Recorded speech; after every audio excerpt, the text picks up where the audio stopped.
it's Stacey with Bridges 52.7, and I want to take a minute to talk about Pressure.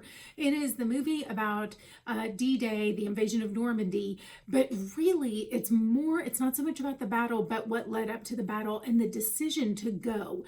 And that the entire decision, in fact, the entire shape of the war really fell down to the two meteorologists that were trying to predict the weather, because one was saying that the weather would be so formidable that if they were to go, it could risk them not even getting to shore. And the other one was expecting the weather to be perfectly acceptable. So the debate, kind of the gridlock between the two of them, and really the truth that the entire shape of history came down to a weather forecast. I mean, it's really kind of stunning to me, just over and over again, like how our whole lives can be reduced.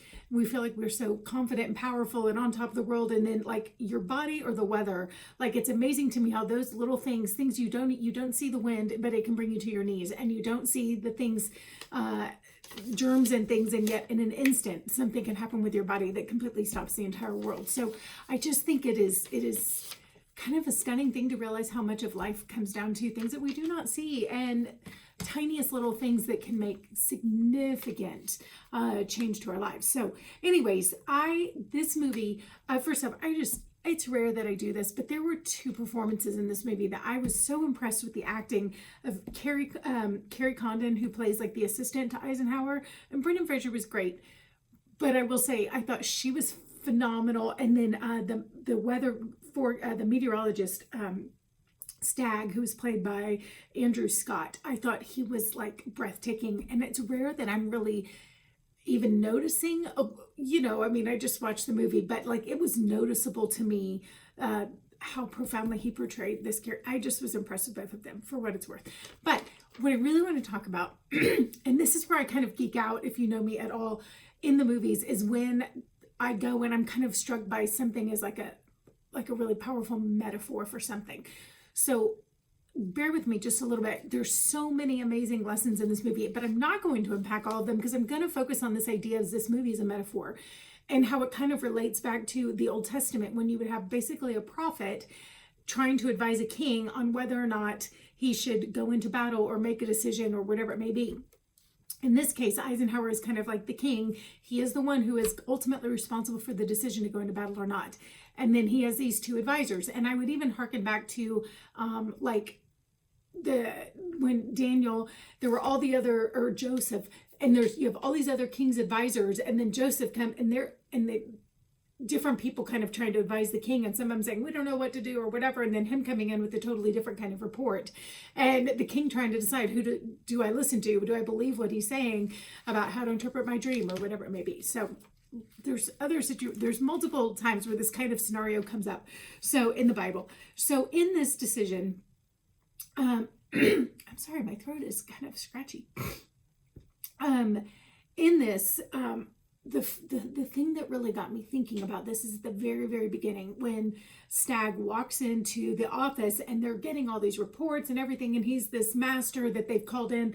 Now, mind you, Eisenhower has his own guy. Again, this reminds me of Joseph being called in. It's like, who's this guy? Because I already have all my like fortune tellers and things that I rely on.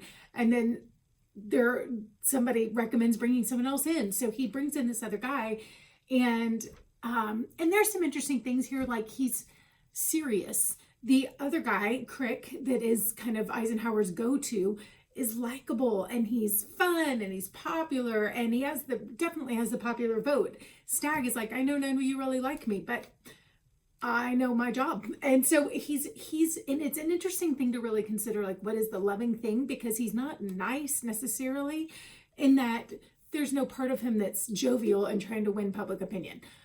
But he's loving enough to speak what he believes is the truth, even though it's not popular, because he realizes it could save lives. So it's just an interesting dynamic. And I think for me, made me think a little bit about like, what does love really look like? And sometimes we have mistaken being nice for being loving, and those are not always the same. Although they're often adjacent and connected. In this, I would say a doctor is not always nice when they give you a tough diagnosis, but it is the more loving thing to do to deliver truth, right?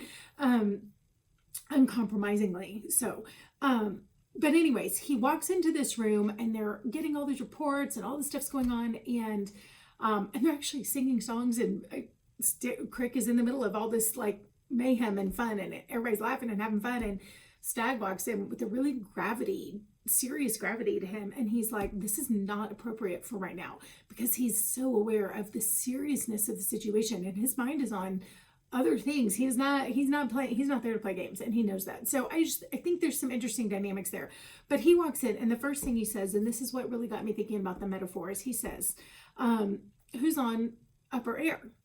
And the guys are like, oh, we don't need the upper air reports. We've got all the history analog reports. So they're looking at all the data of what happened historically, all this analog stuff. And he goes, no, I want upper air. Who's on upper air? Like, nobody's doing that. And he takes two of the guys immediately, says, y'all aren't doing anything. Your sole focus is to go to upper air now. And they kind of don't see the value in it. But this is where I feel like it just was arresting to me, that this is so applicable to our lives, because everybody is wanting to look at history and the facts on the earth. They're the present. They're like, it's sunny today. History says it'll be sunny. It's fine. It's going to be sunny. And he's like, what does the upper air current say? And so he is looking higher, and in the moment, he's not relying on what happened historically. And he was kind of funny. He was like, how did he put it? He's like, never replicates his own history that I've ever seen, like I've never seen that. So he recognizes that just because something may have historically been generally true, the weather is a constant changing thing, and it's not always exactly duplicatable. So he doesn't want to rely on past things, which again, if you look at the Old Testament, the Lord he's never really been duplicatable. He had a different battle strategy for every battle, because he wanted people to learn to trust him and not just rely on formulas. So he, just like the Old Testament prophets of old would have to go look in the upper air. They would have to go spend time with the Lord and quit looking at, the surface level of things and say, what does God say? They looked at a higher perspective to gain insight and understanding as to what was going on, and how to approach the present circumstances they were in. But they didn't get their data strictly from the present circumstances. They went to a higher atmosphere to be informed. And this is what Stag does. He goes to the higher atmosphere. The other guy is like looking at history, looking at his the current stuff, and he's looking at his own intuition. He is trusting in his own instincts, and he's trusting in history. He is not actually looking at the upper atmosphere for revelation. And that to me was so stunning to see the difference in the two of them. Even though Crick was likable, Stag was the one who had the better information, because he spent time, he was a quiet man.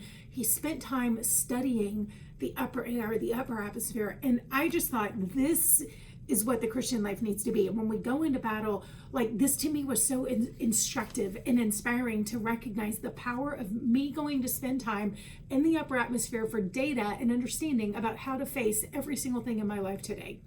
And this changed everything for them. And then even when he felt like he had a word to wait, he kept going to the upper atmosphere to get more data.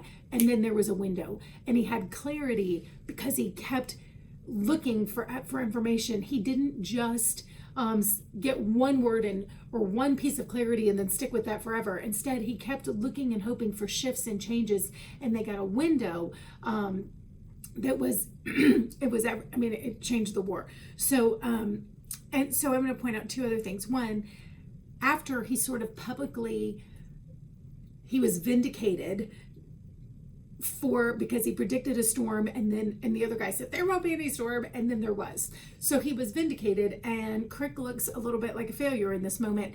And then Stag wants to keep looking, and he's still advocating for an opportunity if there is one, but he's not going to be foolhardy about it. So he's still hoping for that window to go in and attack. And he sees that there might be something, and he goes and he gets his, what seems to be his mortal enemy in this scenario. And he goes and gets him, and Crick is sort of disgraced at this point, and he's shamed, and he's like, what's the point? He has quit because he feels hopeless and helpless. And instead, Stagg goes and reinstates him and says, I want your input. I trust your insight. Like, I still need you. Even though I disagreed with you, I would still like to have your input. And together they make a really united front in the end, which I think, again, so many neat lessons come out of reinstating his enemy, but also that idea of unity, that the Lord can move us even with our enemy. Like, when it's time to go, he can bring everybody into a unified place. And I think that often we move ahead without getting alignment. And I think there's something beautiful about saying, actually, I want to get alignment before we move forward. And until I have alignment, I'm going to wait, but I'm going to move forward when we get alignment. So I thought that was really cool. And the other thing is that Brendan Fraser's like, I don't get it. It's sunny, you say stop. And then now there's a hurricane going on and you say go. Like, I don't understand. But I think that is the kingdom, right? So often this is from our perspective, what the Lord is saying. We're like, we thought the Lord just said no, and everything seemed good to go. Why would you stop us? And now it looks like a terrible time. And yet you're saying, go ahead and go forward. It doesn't always make any sense, right? And I'm trying to think of examples offhand from the Bible. And the one that's coming to mind is not from the Bible, but it was from that movie, Faith Like Potatoes. If you have seen the story of Angus Buchan, but there was a drought, and he felt like the Lord said to plant potatoes, but potatoes, they hadn't planted them in the good seasons because potatoes require too much rain, even for the normal climate. And then in a drought where there was no water, now God's telling him to go plant potatoes, and it makes no sense because there's no rain. And so it was the exact same thing. It's like, on a normal season, you say, don't do it. It's too risky. There's not enough water. And then now we have no water. And you're like, so do it now. It just seems so crazy. I would say similar Gideon going into battle. And the Lord's like, you have too many people. Let's cut it down. You're telling me not to go when I have the numbers. And then we have no numbers. We cut it down to 300. Now you say fight. And yet that's what the Lord did, because the Lord wanted victory where only he could get the glory. And to me, this movie felt so much like an Old Testament story of a prophet advising someone, the other prophets who were false prophets and not quite understanding, not getting it right because they really aren't looking to the upper atmosphere. And then the one who knows how to spend time and read the signs, listen to the Lord, giving wise advice, lovingly reinstating even their enemies and instructing them and teaching them the better ways. And then in the end, the king being sort of confounded, but as he listens, the victory being given. So I loved this movie on so many levels. It was a great movie. It's great historically. I loved that, honestly, it was a movie about war, and there were some tough scenes, but it was not like gruesome. They didn't belabor the war stuff, and there's a place for that, but this is really more about the build up to that. And I kind of liked the psychology and the strategy behind it. But my favorite way to love this movie was because of the spiritual impact of seeing the kind of metaphor and the way that played out. So I thought it was fantastic, and I would totally recommend going to see it if you have any inclination. All right, have a good day.